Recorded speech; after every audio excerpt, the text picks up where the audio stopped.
여러분, 누군가를 돕고 싶다는 마음, 이거 정말 좋은 거잖아요. 그쵸?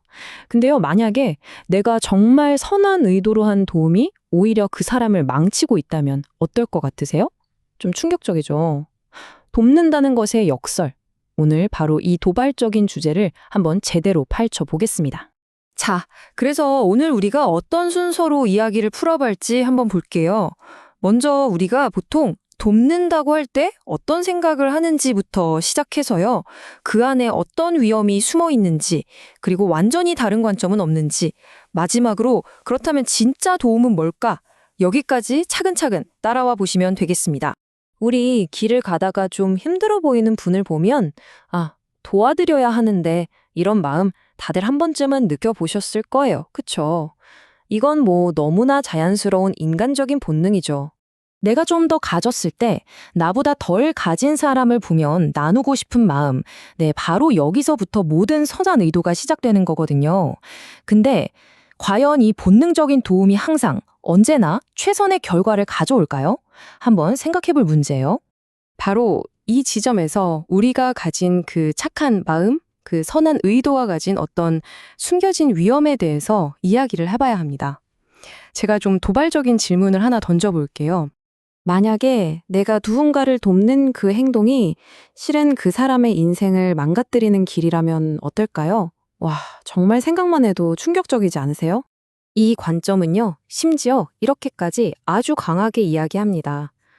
어려운 사람에게 생각 없이 베푸는 것은 그 사람의 인생을 망치는 것이다. 아니, 이게 그냥 돈 아껴라, 이런 차원의 이야기가 절대 아니라는 거죠. 아니, 어떻게 이런 주장이 가능할까요? 도대체 무슨 근거로? 이걸 이해하려면요, 이 가난이나 결핍이라는 걸 바라보는 아주 독특한 시각을 먼저 알아야 해요.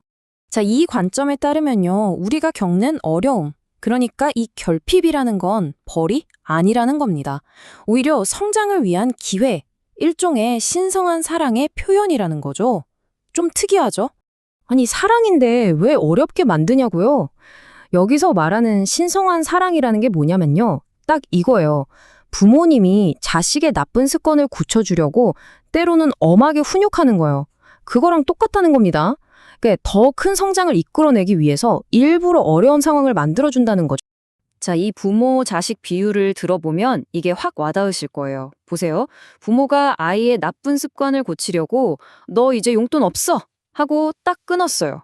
근데 할머니나 할아버지가 아이고 우리 강아지 안쓰러워서 어떡해 하면서 몰래 용돈을 쥐어준다고 생각해 보세요. 어떻게 될까요?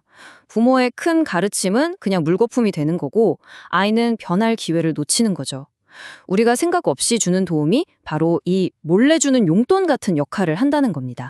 아, 그럼 뭐 그냥 무조건 돕지 말라는 소리냐? 이렇게 생각하실 수 있는데 그건 또 아닙니다.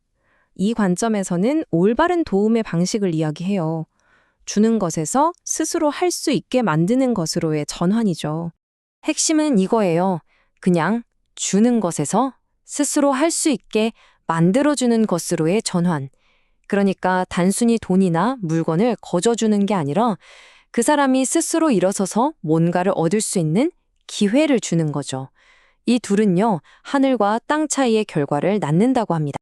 그러니까 그냥 돈을 턱 주는 대신에 먼저 그 사람을 잘 관찰하는 거예요. 아, 이 사람에게는 지금 이게 필요하구나.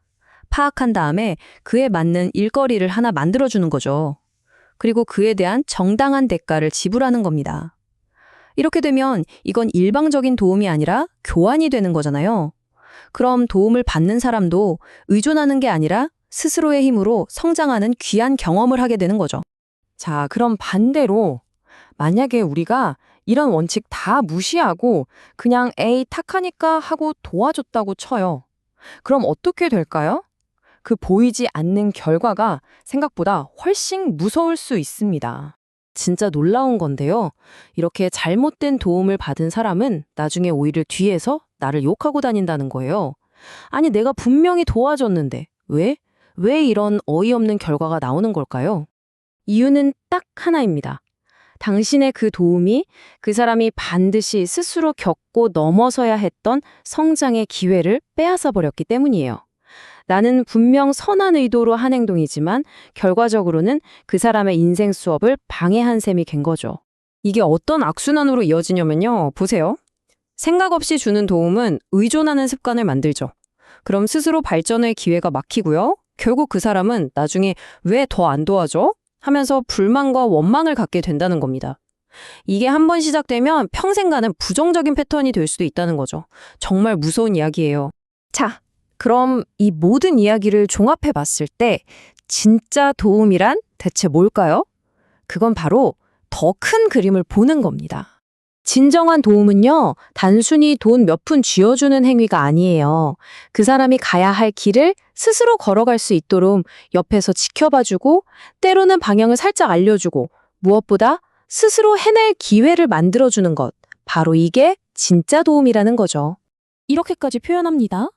당신이 올바르게 도울 때 당신은 사실 하느님을 돕는 것이다. 마치 부모가 자식의 나쁜 습관을 고치는 것을 옆에서 돕는 것과 같다. 그러니까 내 작은 올바른 도움이 한 개인을 넘어 이 세상의 더 큰 성장의 흐름에 기여하는 엄청난 일이 된다는 의미예요. 자, 오늘 이야기의 핵심이 바로 이 질문 하나에 담겨 있는 것 같습니다. 여러분, 진정한 도움이란 뭘까요? 그냥 내가 주기 쉬운 걸 주는 걸까요? 아니면 그 사람의 성장에 정말로 필요한 것을 제공하는 걸까요? 이 질문을 여러분께 남겨드리면서 오늘 이야기 마치겠습니다. 한번 깊이 생각해 보시면 좋겠습니다.